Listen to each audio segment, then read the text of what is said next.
Hey there, podcast listeners. Exciting news. My new audiobook, The Short Book Formula, a financial professional's guide to writing a book in 6 weeks to attract ideal clients, is out now.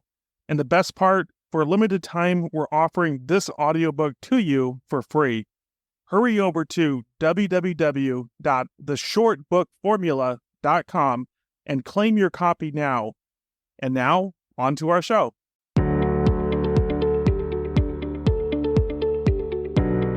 Welcome, everybody, to this webinar. My name is Paul McManus. If you haven't already met me, 2 weeks ago, I was at the Elite Growth Academy, which was fantastic. I am here with someone that I believe you all know, Mr. Anton J. Anderson. And Anton, you are currently on vacation, so I really appreciate you taking the time to join me for this. I am in Maine, about a block from the beach. My wife and kids and I were just down there playing. Thanks for letting me be a minute late here as we were enjoying the sun, but I was looking forward to our conversation. So the first section that I'd like to jump into, and this is really just open-ended questions for you, Anton, so take it where you will. A couple key thought prompts, if you will, which I'm calling the advisor author journey. And just based on your own experience, I know you shared a lot in the conference, but for anyone that maybe missed that, were there any unexpected challenges faced? What were some of the key mind shifts? And just broadly, what were some of the things that you learned in that process of going from in becoming an author? Lots of good questions, and immediately it brings up some interesting thoughts. So in terms of the takeaways for me, this is a topic we've talked about for 10 years. This is our 10-year anniversary as a company. And everything we've done has been focused on the team-based model over those 10 years. So I don't know how many webinars I've given and how many Q&A sessions I've done and all that stuff. So it's material that I give that context to say it's material that I'm intimately familiar with and didn't really have to study because a lot of it was organically created over the last 10 years as a company and 4 years in my own practice working with CPAs in a virtual family office. I didn't anticipate there being much new or aha moments or anything that I would have, but I do think what ended up happening in the book, and I've had a handful of people reach out to me. Philip's on the line. I know he's been a member for a long time. Tracy Kaufman, I saw your name, and other guys that have been in the training and exposed to the material for years to say it actually really helped boil down some of the concepts into concise kind of takeaway points. That's what it forced, I'd say, me to do. Was one of the biggest challenges was I'm a storyteller and I use analogies, and sometimes it drives my wife crazy, but it's how my brain works. And I could take 10 minutes to describe something, but when you're attempting to create a short book, you can end up with something that's 400 pages if you're not careful. And that was probably one of the main things, is it forced me to refine my thinking and to communicate points in a more effective way that I didn't anticipate how much more comfortable I would become. I think really mastering the topic. I'll expand upon that just from my point of view a little bit. A couple things that I noticed when I work with new authors is that either they have one of two problems, I call it. Either they have a body of work and the question becomes, how do I condense this down to what's most important for this book? And that's where we really help our clients get really focused. We also put in some constraints, right? So we have, this needs to be within 25,000 words. And I think you got 25,062. So you went over a little bit, but it really focuses that laser focus on what is it that you want to communicate. And to your point, I don't believe, and correct me if I'm wrong, but that there's anything necessarily new in the book that you haven't talked about on webinars and other podcasts and in person. But it is that takeaway, and I think you said, Philip said that, is that it's the cliff notes, right? Spend hours and years with you and they can absorb different things, but how nice is it to have a book that really has the key things that you believe for the most part are the most important things that you want to communicate both to your internal members as well as potentially CPAs. And maybe you can talk about that a little bit from an advisor's perspective. What are those things that now they have a tool potentially to be able to more effectively have a conversation with a CPA, leveraging both you and Mr. Paul Latham? Yeah, that was the goal, to have it be co-authored, which was a lot more work than just either one of us doing it individually. Again, because like myself, Paul's been in this material for so long, he has his own 400-page book that he could do. Yeah. So we're attempting to take two 400-page books and boil it down to a 100 and 125 or whatever page book. So the goal was always from the beginning, create something that was valuable to both the advisor and the accountant alike, which is tricky because you're speaking to two different audiences. And we mirrored the approach of men are from Mars, women are from Venus, where it's let's not try to use one voice. Let's actually highlight the difference between the voices. So the way we did it, which, some of you will recognize, but I think it's pertinent to the point that you're making, is we had one narrative, which was about the collective story or journey that advisors and accountants go through. And then we had my own individual voice, which was broken out speaking as the advisor, and then Paul's individual voice speaking as the accountant. So ideally, when somebody's reading it, if they're an advisor, when they get to Paul's section, they're hearing from the advisor's perspective what it's like, why this resonated, why this didn't resonate, what mistakes most advisors make. Likewise, when the accountants are reading it, they're hearing same thing from my voice in terms of the advisors, but then they're also hearing from an accountant who's walked the walk, built the business, sold the practice for 45 million. So ideally, again, it is equally valuable to both groups. As a result of that, we can use it to educate our community. Our community can use it to educate accountants. Let me just underscore that last point again, which is I call this authority by association. If I'm an advisor and I want to build some impactful CPA relationships, I come to the table with a certain toolkit and skill set and experience that I can use. And I think that's naturally what people do. But imagine if on that same meeting, you had Paul Latham with you talking about the benefits of ERT and what you guys can do together. That is massive, I would imagine. And it's a little bit different. And this is what I love about a book, because again, there's nothing new per se in the book that you haven't communicated already in a webinar or in some other form. It's portable, and it's something that a book is something that people don't see as promotional typically. It's something that they see as educational. And so when you give this to someone, it's not like, hey, go watch my promotional video that wants to sell you into what we can do with you. It's more, hey, this is something that you can do on your own time. Take your time. It's a relatively short read. You can read it within, say, a couple hours. And you tell me, what do you think? Is this something that you'd like to explore? And we can move on to the next section, or if you have any reaction or comment, I'd love to hear it. Just one thought that comes up as you're saying that is, it is interesting. You are spot on.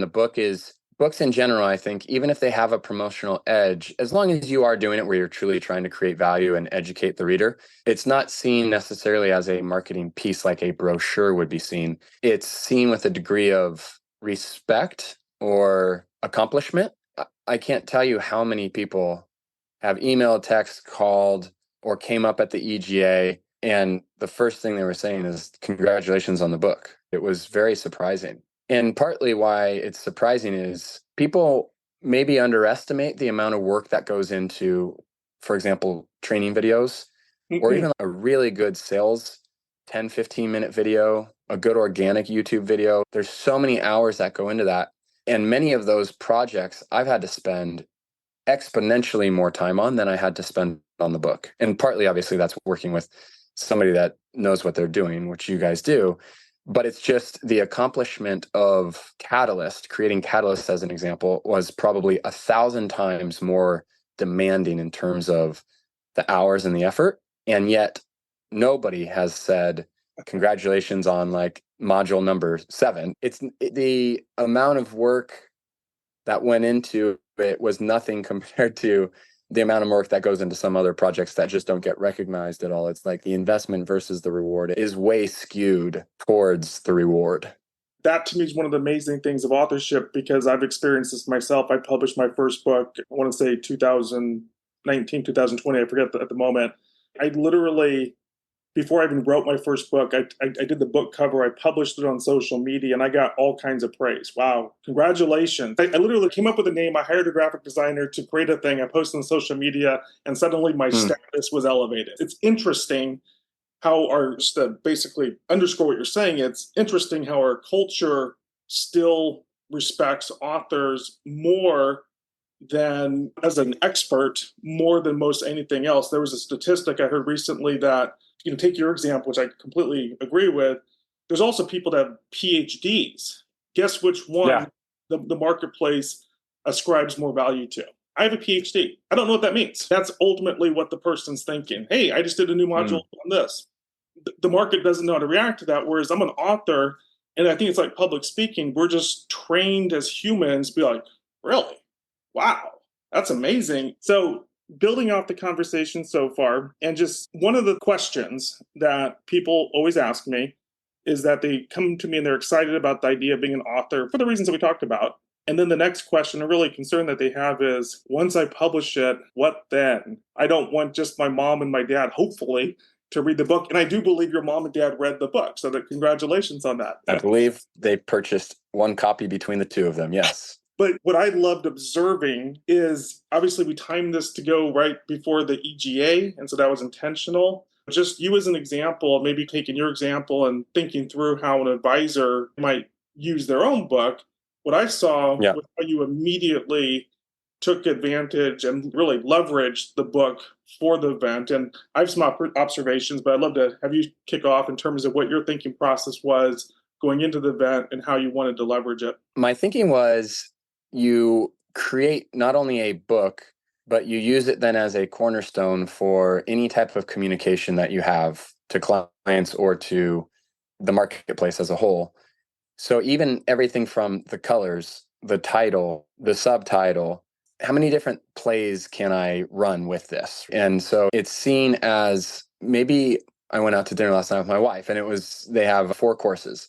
And the book is like one of those courses, but then the appetizer and the dessert and all like work together off of that. So the title of my presentation at the event was The Art of Collaboration. Yeah, opening with quotes from the book, using slides that tie back to the book.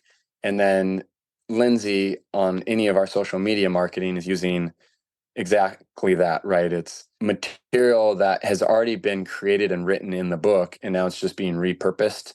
So there's this flywheel with everything reinforcing essentially the brand, which is, if you think of collaboration, I want you to think back to this. And then from there, it's team-based model, blue ocean. I'm thinking about it from an advisor's perspective or an accountant's perspective. I think the more you can have it reinforce your overall branding, personal and business branding, because everybody that knows me well knows I grew up in San Diego. I'm a big surfer, and it's not an accident that the blue ocean is weaved into all of these things, because from a selfish, I'll just let you in on my mindset, but it's like, when people say, oh, I was in Hawaii and I saw people surfing and I thought of you, I'm like, fantastic. Genuinely, I love the ocean. And so it's a compliment. But B, it means my personal branding is working. Like, you see the ocean and you think of me. Yeah. So I want that message.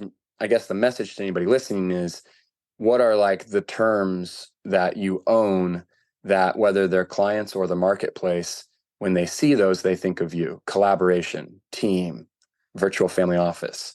What's your version of that? And then how do you write a book that pulls those together? And then off of the book, you do the webinar or the in-person presentation, and you do the marketing emails. And there's a lot more that my team's working on right now that people will see coming out in the next 3 to 6 months that reinforces the same theme. I have to tell you, I really liked the exercise you did where you and 2 other people and you were doing the ball exercise and you were collaborating. I've literally pulled that in as an example in some difficult conversations I've had since the event, and to say, hey, That's right. we need to collaborate. Do you remember that we do this? And we need to communicate more and not just pass the ball this way. We need to all be passing the ball together. That's funny. And so That's I good. immediately now think of collaboration. I think of you, and I think of that exercise. And that's just one example of how it's now anchored into my brain. The people that do this extremely well and have a lot of money to study it, politics is probably the most extreme example. And what you'll see is politicians, because of their strategists, will lock in on a couple key terms. Yep. And when you hear that word or you hear that phrase, you immediately think of that person, right? And so mimicking that in our own little niche is, I think, just a smart way to recognize you don't want people to think of you and think of 24 different things and different paragraphs and all that. Like, it doesn't need to be detailed. It's like, You want anchor stories that immediately people Yeah. recognize you for. Can you share a little bit of the backstory, the cover and the red versus the blue, and just how we arrived at where we did? You had worked with a number of different options in terms of design with the front cover, back cover. We did a poll in the Catalyst community and the Fusion community to basically get feedback from individuals to see what resonated. And there was a mix between a very literal, like red ocean shifting into a blue ocean, and even some arrows that indicated like you're starting here and you're shifting there. And that would have been the more logical option. But I also felt like part of our branding and company is in a marketplace or in an industry that can be a little bit old and outdated and predictable, we're more the disruptors, or at least we're attempting to be, right? So I use the example all the time of like the Marriott, the Hilton. Why didn't they come up with VRBO or Airbnb? Because they're more established. So my argument would be, why hasn't a big IMO or a big BD come up with like a really good, applicable training program for CPAs and attorneys to work together? And I think it's because they have their vested interest and they do what they do well, but it leaves this opportunity in the marketplace. So for me, I didn't want to go with as literal of a image Mm-hmm. of the ocean waves in the red and blue. It was just a little bit too predictable. Whereas like the cover that we went with, it's a little bit more modern, a little bit edgier in a way, cleaner. And obviously the title, The Art of Collaboration, it's a little bit more artistic. Two observations, quick reactions to either one. One was just I loved how you took an hour to literally do a book signing at the event. This is a concept I always tell people about. Hey, when you get a book, make a big deal about it and have an open house, have an event. It's amazing how much leverage you can get from this. And so I love seeing you doing that. And then the other thing, and we'll get into this more as we go forward in terms of some of the other aspects, is I noticed in your introduction, I mean, everyone knows you and you have a lot of credentials and experience that I'm sure you spent much more time on, but Amazon bestselling author always slipped into who you are. So this is Anton, the Amazon bestselling author, which is probably a fraction compared to all the experience that you've invested in different things. Any reaction to either one or thoughts? The book signing, obviously, you saw what we attempted to do there, and I feel like it worked well. That little table runner right there was $33 that Lindsay found on somewhere online and just ordered it. And that's for photos and such, which is anything that anybody on the line is doing. I would just always encourage you to think about like, how do we repurpose this and how do we capture it? And so that $33 and that photo will show up in ads for the next 5 years on social media and such. And then there's other photos that show like more people that are lined up with their books waiting to be signed and such. So those will, I'm sure, show up too. The other part of what you were saying in terms of the bio and such, yeah, it really just goes back to what I referenced at the beginning, which is the investment of time or capital. Either are so low compared to the return on that. It is funny. Even people that aren't in the industry, like I referenced that we're in Maine right now visiting my wife's family. My sister-in-law, who I haven't seen in a couple years, and she's a teacher, but literally as we said hi and she gave me a hug, she's like, I can't believe you wrote a book. Congratulations. That's a big deal. And she's not in the industry at all. She'll never read a copy of it or anything, but in her mind, that's what her sister's husband did. First, I was just hosting an EGA event and we spent 10 months planning that thing. And again, it's just, there's so much that goes into the work behind the scenes. I even remember like creating financial plans and such. And I know there's a number of advisors on right now. So sometimes it's like hours go into one financial plan for a client. And who knows about that? The client. And what happens? Nothing. It's just there's so much work we do behind the scenes that never is recognized because people don't really understand what goes into it. And then this is the reverse. It really gets recognized and it's not it's not at all as intimidating as I thought it would be or heavy of a lift. Building off the Amazon bestsellers, and I guess maybe just from a couple questions, and this is a insider crowd that we have attending this webinar, so you can, to the extent that you want, you can reveal, share some tidbits in terms of the process, but we almost didn't make it. We did hit bestseller in financial services industry, as you can see there.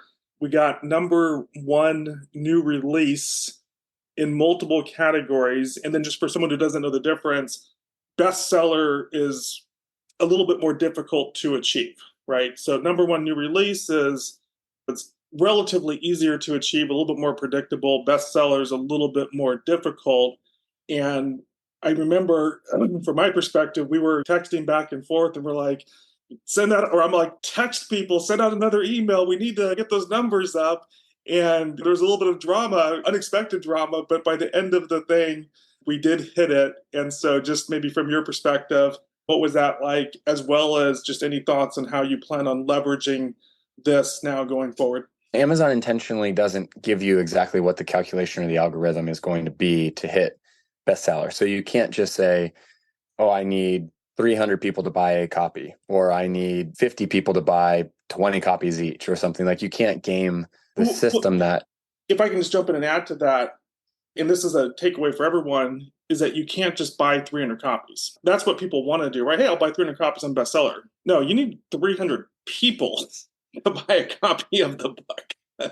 Separate Amazon accounts, because Amazon does not recognize bulk purchases as it relates to bestseller. So just wanted to share that. Please continue.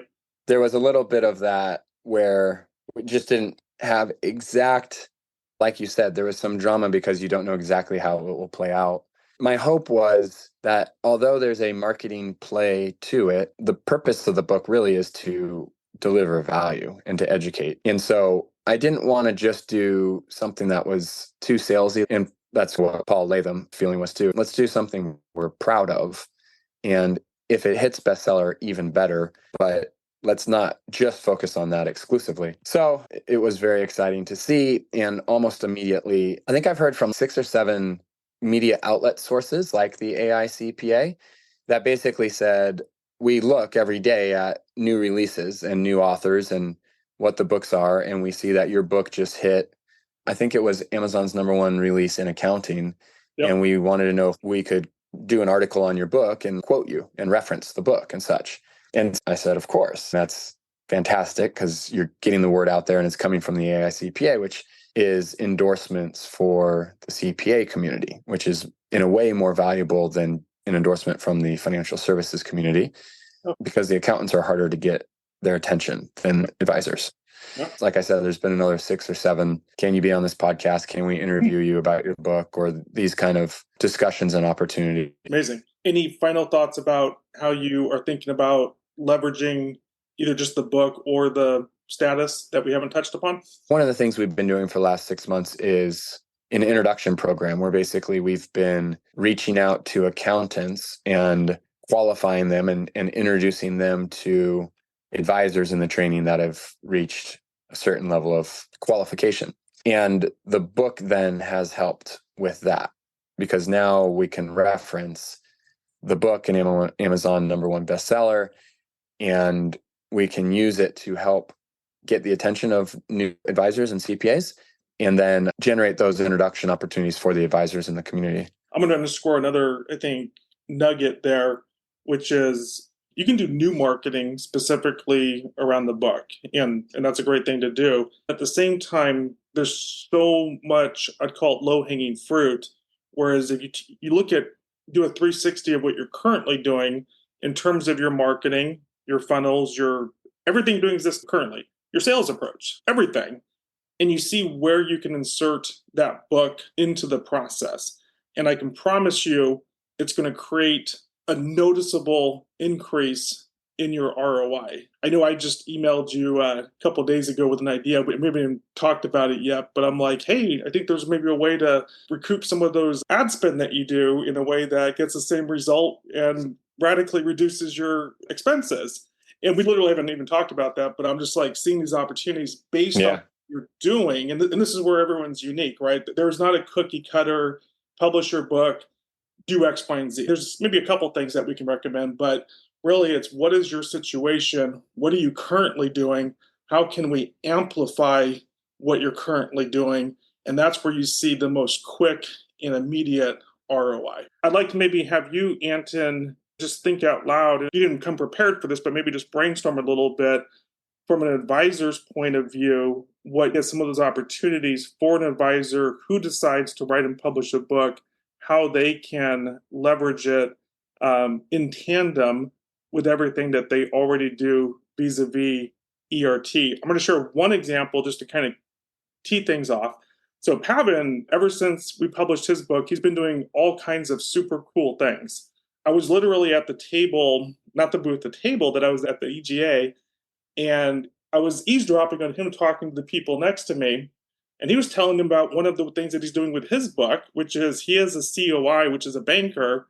And he was telling them the story that the banker has someone come into the office and they're sitting there reading Pavin's book. And of course, the person naturally was like, "Oh, what's that you're reading?" And they'll start having a conversation about it. And then the banker kind of says, "I know the author. Would you like?" And there's just like this subtle, "Would you like to borrow the book?" "Oh, yeah, absolutely." And then at some point, "I know the author. I could actually introduce you." "Wow, really?" And it's subtle, but it's that goes back to that. Yep. Again, I'm gonna get the words wrong, but it's like there's this status or cachet about being an author where suddenly it's not like, "Hey, I have a guy that can help you with your insurance," or what have you. It's like, this is his book. He's a best-selling author. I know him. Yep. So that's my one example. But just if you could share some ideas that you have maybe for advisors in terms of how they might be able to leverage potentially a book if they were to decide to write and publish one, or if they already have one. My thought would be you could write a book on anything and it will help to a degree with that status that you're referring to because of just the perception of the community on it being an author, like we've discussed. But I think a much more powerful way to do it is write a book on something that's unique and you want to like stake your flag in the ground. That's the image that has come to mind and I've referenced before is when you say whatever your like description is and what you do and who you help, and you reference that you've written a book on it, you're continuing to build your credibility around that topic. And if you wrote a book on helping people, baby boomers retire, it's okay. You have some credibility and everything on that, but there's thousands of advisors that help baby boomers retire. You can do that. And then there's tens of thousands, there's probably hundreds, if not thousands of people that have written a book on helping baby boomers retire. So the more unique you can get in what you're writing the book on, I think the more you put your flag in the ground and be like, I own this space versus I'm one of 500 people that own this space. So where I'm going with that is I think the whole team-based model concept and virtual family office, it's new enough still, and I think unique enough where if I was an advisor, I would write a book really on that, incorporating that language and that topic into it. And so it would be something like the difference between secure retirement for baby boomers. There's a lot there. There's a lot of people that have done that. It'd still be a helpful book, I'm sure, from a marketing perspective, but something more of... It's a red ocean. It's a red ocean. Yeah. So you're advancing your red ocean space. Yeah. So if you can write a book in the blue ocean, then what you're doing is you're taking advantage of the natural perception of being an author and you're taking advantage of a blue ocean concept, right? So that's more like advanced planning for wealthy business owners using a virtual family office. Or that's too long for a title, but maybe it's a subtitle. My point is get niched and then leverage the blue ocean uniqueness of the model that everybody is here, I'm assuming, if they're on the line right now, to integrate. How about in terms of leveraging a book, someone's own book, for the purpose of either A, building CPA relationships, or B, once they have a CPA relationship, getting the introductions to the relevant clients, not only faster, but also in a way that they're positioned in such a way that they have that additional cachet? If I was an advisor, I absolutely would. I think, and again, you would really create some divisiveness or some polarity between what typically the marketplace does and what you do. Actually, I didn't even think about this, but I saw an ad for VRBO 2 weeks ago or something. It was like a husband and wife and their kid in a hotel room, and they're like traveling with your kids, and you don't want your bedtime to be their bedtime. Consider getting a house rather than a hotel room. It was creating polarity between hotel, small, you don't have freedom, house. You get to stay up with your husband or your wife while your kids sleep in the other bedroom because you used VRBO and now you're happy. So I would look towards ways to use that in my book.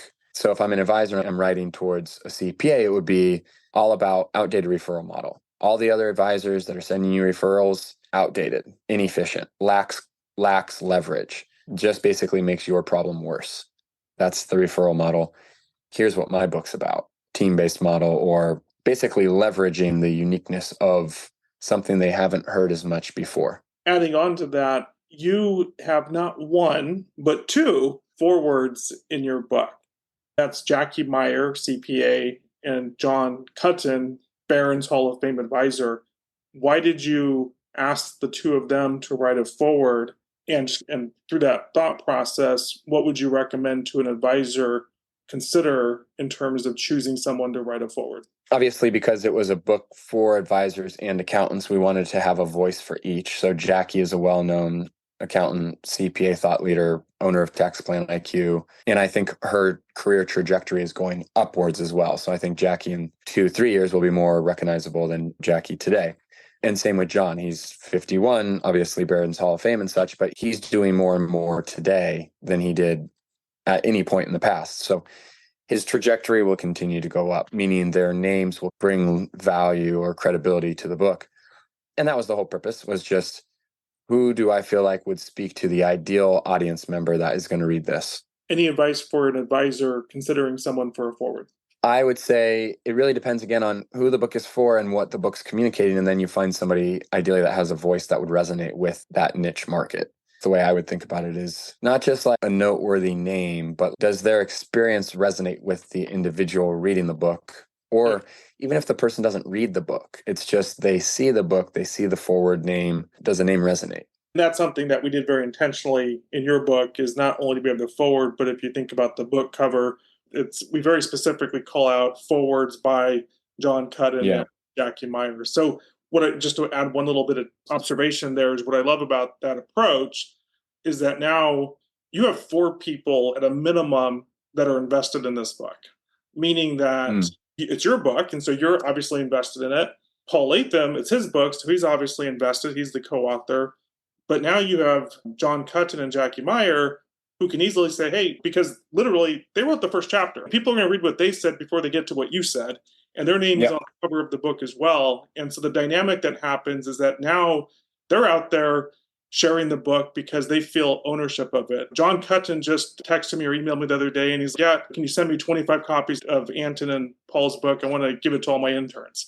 Right. But he's doing that. I didn't know he did that, but I was on a text exchange with him yesterday. Yeah. And they said all the interns were walking around the office with my book. And the psychology behind that is that would he do that if his name wasn't on the forward, right? Yeah, maybe. That's interesting. But it's more likely, and by extrapolation, this is the point I was making earlier, is that imagine if you have a CPA that you're working with, the forward, it's your book, but a CPA partnership writes the forward. Guess what's going to happen? They're that much more invested spreading the word about how awesome you are because now they feel a sense of ownership of the book. I think that's spot on. If you have a good CPA partner, have them write the forward, or if it's a really good partner, consider co-authoring a book with them. I think that's certainly a play that should be strongly considered, because then it resonates with your clients that you co-authored a book with a CPA, and it resonates with the CPA's clients that they co-authored a book with you. I'm going to talk about our program in terms of how we help financial advisors and CPAs write and publish a book. And so I'm just going to walk everyone through what that looks like. And as I'm doing so, Anton, feel free to add any commentary that you think is appropriate. It's called the Short Book Formula Author Program. The key point that I like to make to people is that the Short Book Formula program difference, it's not about creating a book to sell. It's about creating a book that sells you, even if you're not a writer. Anton, would you expand upon that at all in terms of just your own experience, in terms of that it's not about a book to sell, it's about creating a book that sells you, even if you're not a writer? I had 2 conversations that I think highlight this, that people don't necessarily understand that. One was a buddy of mine who, when the book came out and he saw it on social media, he's like, how much money do you think you'll make a year off that book? And I was like, when you say that, are you talking about royalties from Amazon? He's like, oh yeah, I don't know. Like literally, it's not the purpose. It won't even be measurable. I don't have any anticipation. It might make some few $1,000 or something, but that's not the goal of the book. The goal is to further reinforce master of a topic, thought leadership, and obviously create a communication piece that exposes more people to your message. So if you're asking how much money I'll make off that part of the book, it should be millions. What the book sells will be. I had good news for you. The order replaced the 25 books we sent to John Cutton. I think made you roughly $100 in royalties. So congratulations. All right. And then actually just 2 days ago, I was talking with my mom, and when I was a young professor, I published a book, and I think your dad and I made $73 over the next few years. So if you can beat $73, then you beat the family record or something. And I was like, that's cute. I'm not doing it for the $73. My first book, and this is what got me to make this kind of the cornerstone of what I do for myself as well as my clients, is my first book made me over $1 million. And I can tell you it was not through royalties. It was all the opportunities that it opened up as a result. I know we're a little bit limited on time, but maybe just in a minute or two, the point that even if you're not a writer, from your perspective, what does that mean? I shared this with people in the past. I attempted to write a book when I was 27. I spent so much time actually writing and creating and interviewing people for stories and all of this, and turned out to be a terrible experience because by the very end of it, the publisher changed what they said originally on how it would be listed and whether I'd be a contributing author.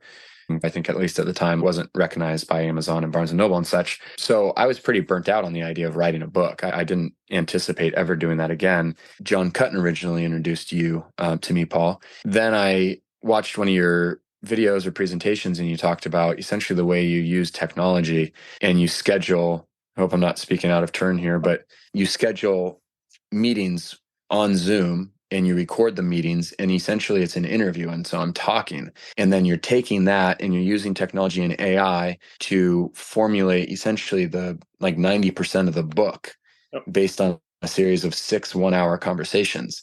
And I'm like, oh, that's what it is? You just want me to talk? You want me to tell stories? You want to ask me questions? Get on Zoom for an hour, for 1 hour or 6 weeks in a row? No problem. That's easy. And then typically, I think then you have a draft that comes back and you look and work and refine and make sure you're comfortable. But yeah, it was such a different writing experience that I don't think I would ever do another book the way I first tried to do that one. I don't think, and I know I will do now multiple books with you moving forward. Just to be clear, we use AI as an editing tool. But what we're not doing is going to ChatGPT and saying, write me a book about the virtual family office, and saying, hey, I just wrote a book about the virtual family office. The key difference that Anton just articulated is that it's 100% what you tell us. It's the stories. If you can talk and you have a story and you have a point of view, that's where the magic happens, is that we capture it.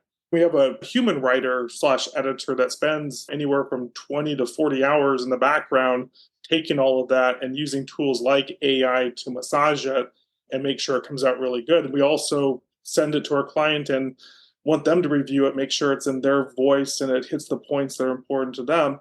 I know in your case, I think you had multiple people going through it, giving feedback, editing, etc., just as part of the process. But the end product is your book. I don't know that anyone would know that AI is part of the process, even though that's one of the things that we do behind the scenes to help facilitate the process. And so just to wrap up, and again, I want to finish on time, I'm just going to get into what our programs are. And so we have now 3. Anton, you forced us to create a third level, and of course we're calling it Elite, right? And I've already got some people signing up for Elite, and so you're starting to set a trend for us. This is on this website. I'll probably follow up with an email so you'll get this. But the key difference is that we try to make this custom fit to what your goals and needs are. And one of the main things between standard, premium, and elite, there's a few, but one of the key things is the word count. And so standard is 8,000, 12,000.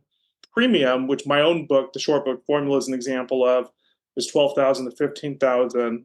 And then elite is for the person that wants to expand a little bit more, such as Anton's book. So his book, I believe, is literally 25,063 words. And so Anton's book is a version of Elite. My book is a version of Premium. And so you get a sense of how much content and the look and feel of the book there. And so I would encourage you, if you're considering doing this, reach out to me. You can either email me at paul@moreclientsmorefun.com, or you can schedule a call with me, clicking that link, and you get on my calendar. And ideally, that's what I prefer, because I want to, typically it's a 15 to 30 minute call. You get to know me a little bit better and we determine, okay, is this a good fit? We have a rapidly growing number of people in the ERT community starting to work with us, in addition to the ones that we've already been working with, and we're excited for that. We're very excited to be working with Anton on his first book and looking to do multiple books with him. Anton, in the final 2 minutes, I'll give you any closing comments that you have for this webinar. It's probably what I touched on earlier without preparing at all that language, but it's just the investment compared in the investment of time and the investment of capital are both so small compared to the benefit received. I think it really is a outweighed, or it's not an even ratio. It's a very clear, from my perspective, benefit of doing it. And if you can do it on the back of your other efforts, then you create that flywheel or that ecosystem. So doing the book in conjunction with the model, leveraging the unique language, using it to build your credibility with CPAs, using it to more effectively communicate with CPAs clients, a little bit of creativity goes a long way. Thank you, Anton, for taking the time out of your vacation. I really appreciate it. I'll let you get back to your vacation. My pleasure. I got sandy toes that are from the beach, so I think I will head right back. Thank you so much, Paul, for all your help with this. Absolutely could not have done it without you. And I look forward to seeing everybody in the community soon.